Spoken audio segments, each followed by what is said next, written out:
Tonight, tens of thousands of people will gather in our nation's capital to honor police officers who gave their lives in the line of duty. Yeah, the annual candlelight vigil is being held on the National Mall. And that's where we find Fox 59's Nick McGill, who continues our coverage of National Police Week in Washington. Nick.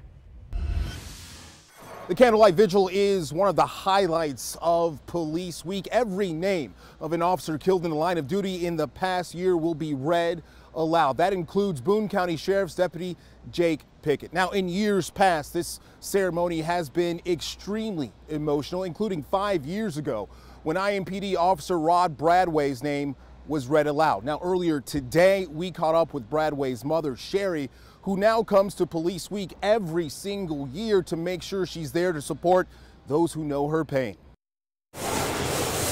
Sometimes the simplest of gestures can have the biggest impact. For Sherry Bradway, her gesture comes in the form of a quilt handed to mothers of fallen officers. When you cuddle up with it, it's a hug from him. Sherry is the mother of Rod Bradway, who was killed in 2013. The following year, when she attended Police Week, she noticed there was something missing for certain survivors. Moms don't get anything, and they're not even remembered. So I had a little voice that came in my head, and it said, then change it. So she did. To make sure no survivor mom is ever forgotten, Sherry started a quilt for Mother's Tears, creating memory quilts for survivor mothers, acknowledging the sacrifice their child made. It's important for a mom to know that she's not forgotten. Dad, you look like you need a hug too. And when she hands them out at Police Week, it makes a difference. To see that someone else cares about your loss, that's what really matters. I know what it is. I know how it is. Sometimes we get left behind being parents and not a spouse, that people forget that we were there first. I'll be here tomorrow if you need another hug. Since 2014, Sherry says she's given out more than 800 quilts, a team of volunteers now helping her with her work. And joining her this year, her granddaughter Sierra, Rod Bradway's daughter. To be able to, just kind of give that little support to that other family and everything, it means a lot to them, and it's just like a special bond that nobody really can understand. This is the first time Sierra has been back to Police Week since her father was honored. By helping her grandmother, she says she feels closer to her dad and other survivors who now know what she's going through. You can't really put it into words to be able to express. It's more of like just the emotion you can see and feel. And don't be afraid to use it. That's what it's all about.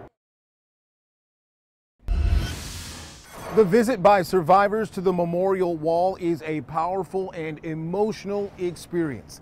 Today, we had the honor of accompanying 3 Hoosier families as they made the trip. Walking toward the permanent reminder of your loved one's absence is never easy. Here, turn right. But when it's your son that's gone. We hate that he has to be. We'd rather have him beside us. This is Marlon and Becky Pickett, Jake Pickett's parents. They've been to this wall to see their son's name a few times before. Every time, it's the same. It's more of reality when you see his name and you get to touch it, and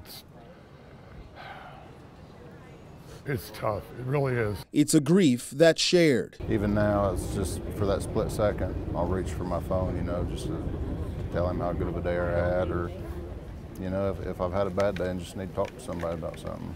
And then it hits you, he's not there. Just across the memorial, the family of Rob Pitts is still trying to navigate a world without him. For his daughter, Brooke, it still doesn't feel real. It just doesn't feel right, I guess, that I should be here, or that my dad's name should be on the wall. It just doesn't feel like it should be happening. There's no such thing as the right way to grieve. For Belinda Bowman, she's grieved her husband, Sergeant Ed Bowman, for more than a year. And now this experience has brought a mix of emotions. It was a little overwhelming, but I felt a lot of pride seeing his name on the wall here in Washington, D.C. Pride that's elevated by knowing her husband won't be forgotten. To know that so many people are trying to honor him and remember him does make it feel like he is living on. For these families and countless others, there's no returning to normal. There's just the new normal, one that's held up by the knowledge they aren't alone and the promise written in stone that their loved one will always be remembered. He's a hero. He was a hero when he was alive, and he's a bigger hero now that he's passed. We love you, Jake. Miss you, buddy. We'll see you soon. For the past few days, we have brought you stories about Hoosiers in mourning, trying to navigate their way to some sort of peace.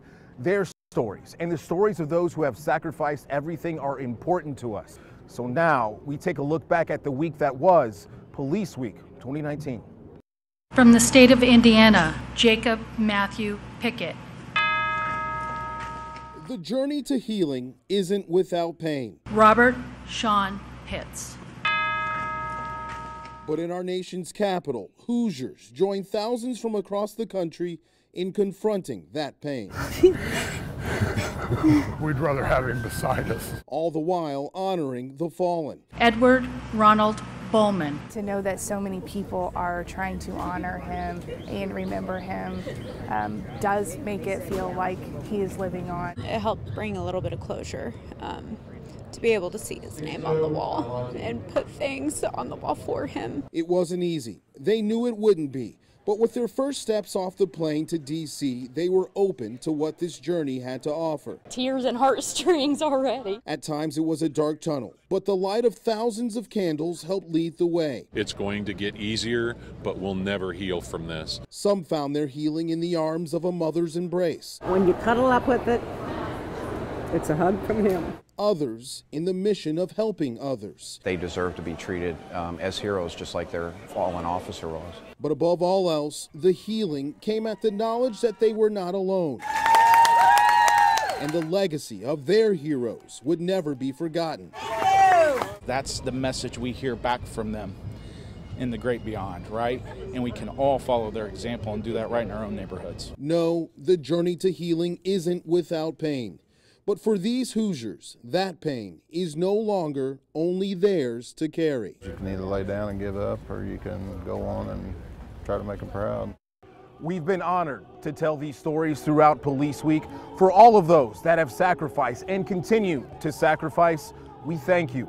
For those survivors who carry the weight of those sacrifices with them, you are not alone. In our nation's capital, Nick McGill, Fox 59 News.